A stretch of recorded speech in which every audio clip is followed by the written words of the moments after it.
Les cartes peuvent montrer bien plus que de la géographie, de la politique à la culture pop en passant par l'histoire. Elles peuvent nous apprendre ce que les gens pensaient du monde il y a 100 ans, ou ce que les gens vivant à des kilomètres de nous en pensent maintenant. Admirez ces 10 cartes qui changeront votre façon de voir le monde. Numéro 10, la densité de la population. Regardez ce cercle, plus de gens vivent à l'intérieur qu'à l'extérieur. Comment est-ce possible? L'intérieur couvre en fait la Chine, l'Inde, le Japon, la Corée du Nord et la Corée du Sud. Certains des pays les plus densément peuplés au monde. Sans oublier que l'Inde compte 1,380 milliards d'habitants. Et la Chine est pas très loin, avec ses 1,439 milliards. Ce qui est tellement haut qu'elle a dû mettre en place une politique de l'enfant unique pendant un certain temps. Plus de 4 milliards de personnes vivent dans ce cercle. Environ 53% de la population mondiale. Et même les plus grands pays en dehors du cercle sont à peine peuplés. 15% de la Russie est une toundra invivable. Et à peine 50% à 55% de la Terre est habitée pour des raisons similaires. En parlant d'immenses pays à peine peuplés, regardez cette carte et vous verrez que juste 2% de la population australienne vit dans la zone en vert. La population australienne est vraiment faible pour cette superficie, qui est bien plus grande que l'Inde. Mais seulement 25,49 millions de personnes y vivent, en majorité sur les côtes. La raison est simple, il fait trop chaud et c'est inhospitalier. Avec le manque d'eau et la chaleur, la plupart des gens ont choisi de ne pas vivre au centre, et les autres s'adaptent. Par exemple, la ville de Cooper Pedy. Et dans la zone en surbrillance, la plupart de ces bâtiments sont creusés dans des roches sous terre pour rester au frais. Numéro 9, là où le plus d'alcool est bu. Il y a plein de cartes qui montrent en un clin d'œil des infos sur les préférences ou habitudes d'un pays. Par exemple, cette carte montre la quantité d'alcool bu par pays et habitant. Les scores les plus élevés sont le Royaume-Uni et le reste de l'Europe. Le premier à cause de sa consommation excessive d'alcool et de sa culture de pub. Et le second de par l'âge légal bas pour consommer et le fait qu'il est normal de boire au repas. Le plus fou, c'est l'Ouganda, qui est si élevé de son moonshine brassé maison, appelé waragi ou gin de guerre, qui est bon marché. Pour les plus bas, les pays du Moyen-Orient ont logiquement des taux de consommation d'alcool plus faibles, comme ils sont à majorité musulmane et que leur religion interdit la consommation d'alcool. Le score de l'Inde est aussi faible, même si c'est pas un pays musulman, mais c'est parce que l'hindouisme décourage la consommation excessive d'alcool, même si c'est pas interdit. En ce qui concerne le type d'alcool préféré, cette carte montre que chaque pays a sa propre boisson, et vous saurez quoi commander pour les locaux si vous voyagez. Il y a quelques clichés. La Russie préfère les spiritueux, la France le vin, et l'Allemagne et le Royaume-Uni la bière. Mais la catégorie autre alcool m'intrigue. Donc si votre pays est de cette couleur, dites-moi dans les commentaires ce que les gens autour de vous aiment boire. Numéro 8, une carte du monde de 1154. Les cartes modernes sont sûrement les plus utiles. Elles nous aident à naviguer, montrent le monde tel qu'il est et aident à visualiser les pays. Mais les informations qu'on tient maintenant pour acquises sur la structure du monde n'ont pas toujours été connues. Et les cartes d'avant le montrent bien. Par exemple, cette carte de 1154. Elle ne ressemble en rien aux cartes d'aujourd'hui. Les pays ont des mauvaises formes et tailles, soit trop exagérées ou sous-estimées. Et il manque des continents entiers qui n'ont pas encore été découverts. Même les noms sont faux, car les noms donnés aux pays par ceux qui les ont découverts n'ont pas été remplacés par les noms utilisés par leur propre peuple. Numéro 7, là où les pays importent le plus. Vous vous dites que les cartes montrant là où chaque pays importe le plus ne sont pas super intéressantes. Mais regardez ça, et dites-moi que c'est pas fascinant. Je pense que la plupart des gens s'attendraient à voir surtout le Japon et la Chine, comme une grande partie de leur économie est basée sur les usines. Et voir aussi les États-Unis, c'est pas surprenant, comme ils utilisent les exportations comme un moyen de nouer des relations et montrer leur puissance. Mais il y a beaucoup d'autres choses surprenantes. Par exemple, l'Allemagne semble dominer plus qu'on le penserait, surtout dans toute l'Europe. Et le Danemark n'est pas un acteur international majeur en matière d'importation. Mais grâce au Groenland, leur drapeau est bien présent. Numéro 6, les prises qu'il vous faut par pays. Toutes les cartes ne doivent pas forcément montrer des infos économiques ou politiques importantes.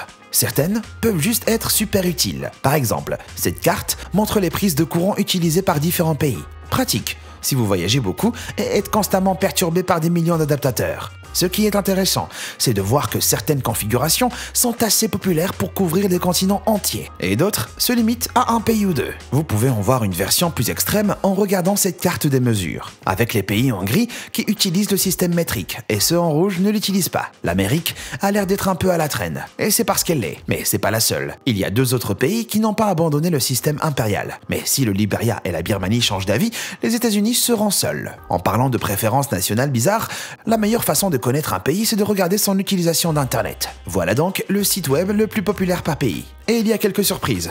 Google est populaire et c'est pas choquant. Et le fait que Facebook soit pas loin derrière est aussi normal. Ce qui est fascinant, c'est que le site web le plus populaire de Russie n'est utilisé nulle part ailleurs dans le monde. Mais il y a en fait une raison logique à cela. Yandex est en fait le Google russe et est utilisé parce que les autres moteurs de recherche ne peuvent pas bien comprendre la langue russe. Ou les mêmes mots peuvent signifier des choses totalement différentes selon le contexte. Sans ça, les moteurs de recherche répondraient encore et encore aux mauvaises questions, donc la Russie a trouvé sa propre alternative. L'utilisation d'Internet n'est pas la seule carte où la Russie se démarque. Elle est aussi facile à repérer niveau préférence de camouflage. Cette carte n'est pas hyper pratique, à moins d'être en zone de guerre active ou que vous recherchiez un roman militaire. Mais elle montre que même un truc aussi simple que les motifs de camouflage peut varier d'un pays à l'autre. Et le design de la Russie est étrangement pixelisé.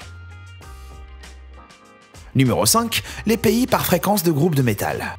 En parlant d'infos que vous saviez pas que vous deviez connaître, vous vous êtes déjà demandé quels pays ont le plus de groupes de heavy metal par citoyen? Eh ben, si oui, vous avez de la chance parce que c'est pile poil ce que cette carte montre. La Finlande, Suède, Norvège et Islande sont au-dessus de la moyenne. Sûrement parce que le temps froid et l'héritage viking se prêtent à une musique plus hard. Si le heavy metal, c'est pas votre truc, mais que vous voulez voir une autre carte sur la musique, celle-ci montre les habitudes d'auditeurs sur tous les genres.